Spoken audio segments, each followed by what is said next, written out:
Welcome to Financially Speaking. I'm Sean Latter. After surviving decades of meetings, deadlines and targets, an important and exciting event draws ever closer, that of retirement. But as you dream of exchanging your worn-out office chair for a low-slung beach lounger, the traditional views of retirement are changing rapidly. Whether by circumstance or choice, the baby boomer generation are rewriting the rulebook and how to live out your golden years. Joining me in studio to take us through this topic and what it may mean for you and your finances is Raylan Dunbar, financial advisor at FinLogic, Linda Smith, wisdom preserver, connection specialist at the Refinement Network. Ladies, firstly, good evening and welcome to the show. Before we jump into our discussion, let's take a quick look at a viewer's question received for this week.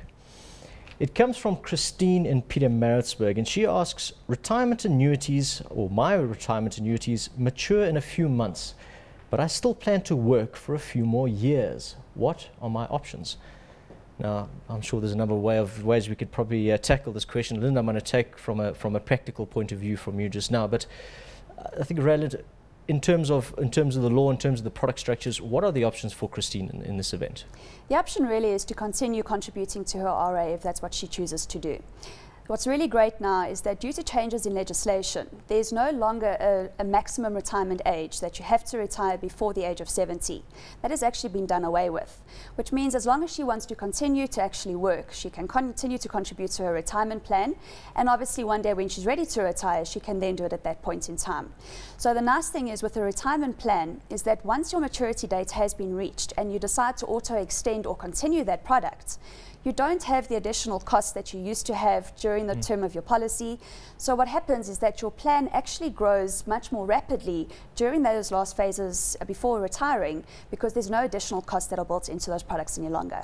Now, Linda, this is a trend I think that we're starting to see happen more and more often, where people are getting to what was traditionally understood as a retirement age. But people are saying, hang on a second, I've got quite a few active years I feel left inside me. I want to carry on. What are your thoughts on that? Definitely, medical technology is making a 60 or a 65-year-old feel much younger than in previous generations. And so if you have the opportunity and the skills and to continue to work for a little bit longer, that certainly helps you enormously to keep your investments much longer. And that is good for you in the long term. It's good for your psychological health too, because you get up every day still with something useful to do, or you feel more useful. And obviously with working longer, obviously the aspect of longevity risk is sort of comes down. So if you're going to live longer, perhaps working longer might also aid in your retirement planning. Yes. What really needs to be taken into consideration is that the longer you save, obviously the bigger your nest egg is, and obviously the longer you can survive with that income going forward.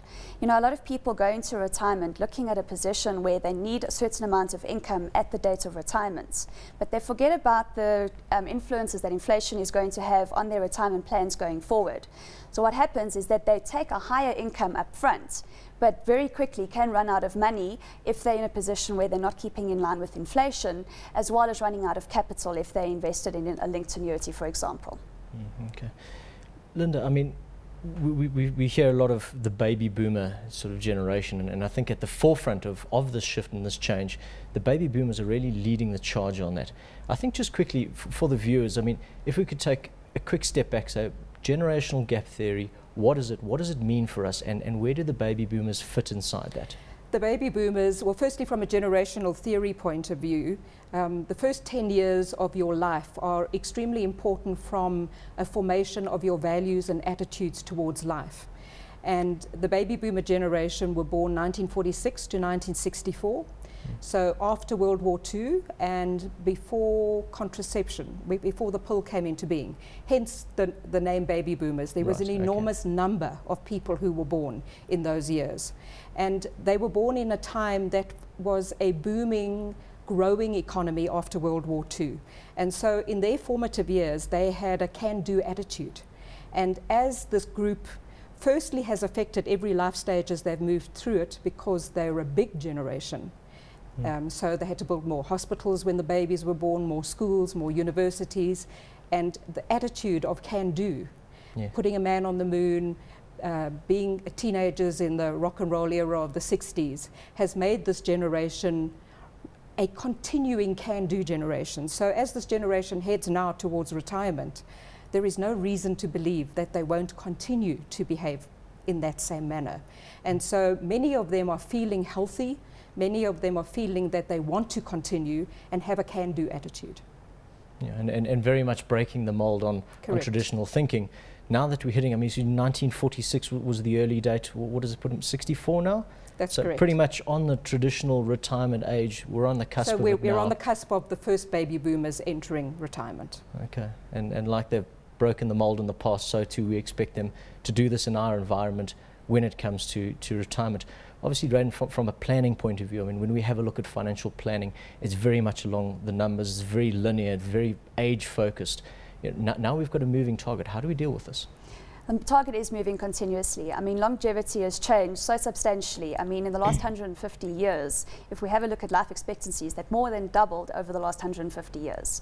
So people are really being expected to live longer, healthier lives, and sometimes not even as healthy. Some people very often live longer periods of time, but they're also living now with chronic diseases. They've suffered heart attacks or had a stroke or suffering with cancers. So it's also things that need to be taken into consideration when accurately planning for a person's retirement and planning as such.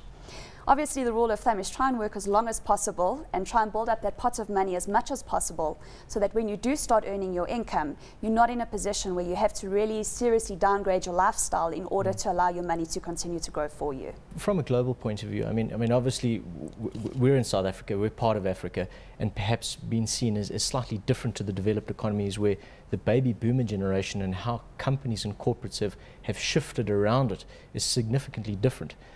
Where do you see it sort of from an African point of view? That has been a lot of my research over the last 3 or 4 years, is trying to understand the global first world trend and where there are a lot of aging people. Specifically, for instance, Japan has the more people over 50 now than under 50. And in South Africa, we are at the other end of the spectrum, where we have more people under 22 than over 22. So that is one of the shifts in South Africa and Africa, is that it's a very different picture. But we're a basket mixture of some people that are reflecting a first world demographic scenario.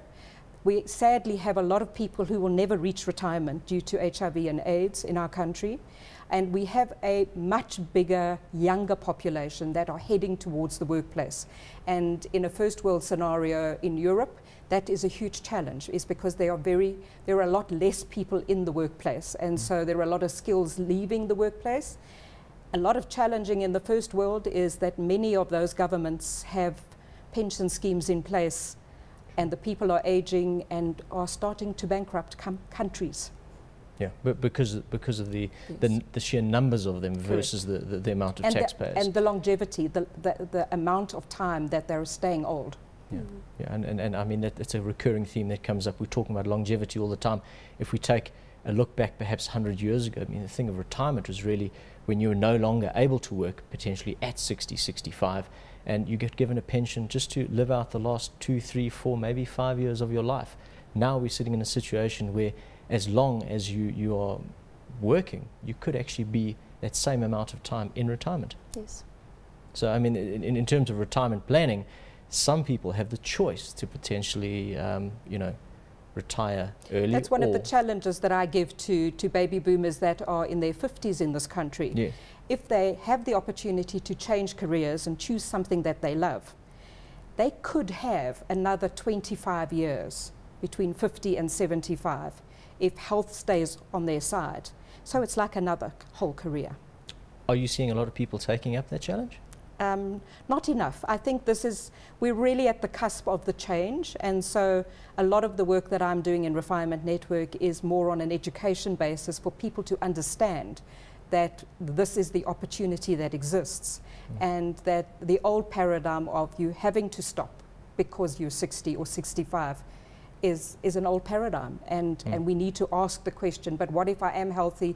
What if I love what I do? Why do I need to stop? Absolutely, absolutely. Unfortunately, policies of countries and companies can get in the way. Well, this is really my next question. I mean, Raylan, I mean, we start having a look at and more so in the corporate environment, pension fund rules become quite restrictive.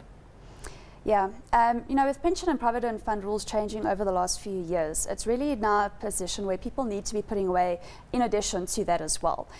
We very often find that only a portion of their retirement planning is actually based on their income, which means they're now in a position where they think they're saving enough for retirement, but they're actually not. I mean, if you really look at the statistics of people retiring, only 6% of South Africans can actually retire financially independent. And that's a really scary number. Nearly half of the South African population are dependent on their family. And with the changing times, I mean, people cannot always be dependent on their children to help them through their retirement years. Because again, they're living for a longer period of time. Children are nowadays also facing their own various risks and that type of thing in their own lives, you know, with problems with retrenchments and difficulty in finding jobs and that type of thing. So it's really now a position where people should and must take responsibility for their own lives and really make sure that they've planned correctly pre-retirement, and then obviously in post-retirement as well to continue to plan. Because very often people think, well, now I've retired, I can sit back and relax and live out my golden years. And very often they don't realize that there's more planning that has to actually continue to take place in retirement to make sure that their income will last them based on their health situations, what their dependents' needs are, that type of thing. And very much along the lines of saying, well, if I do again, even in post-retirement, have another 30, 40 or even 50 years in retirement, suddenly my time horizons from an investment and whether I go conservative or more aggressive become an all-important question. Yes, I think in the past, you know, especially probably the pre-baby boomers, it was really a position where people used to have this mindset that 5 years before you retire, you transfer all of your funds into something much more conservative so that you don't have any major market fluctuations as you're entering into retirement. That has now completely changed. I mean, really, the first few years of working, you're obviously accumulating some kind of wealth. From that point, you start moving into a growth process where the accumulation as well as your compound interest starts to grow your money. But that growth nowadays has to continue well into retirement in order for it to carry on and be able to sustain you for a longer period of time. As you mentioned, I mean, if people were only living 5 or 10 years into retirement, it was never really a planning issue to make sure that the money lasted. But people are now sometimes living 40 years into retirement, and it now becomes a challenge to be able to correctly plan, build up as much wealth as possible up until retirement, and still to continue to actually build up wealth after retirement. I mean, if you're converting your money into something that's very conservative just before retirement age, you're in a position where you can actually reduce your income in retirement by 20 to 30% because you're not experiencing the growth on various growth assets such as equities and properties. Yeah.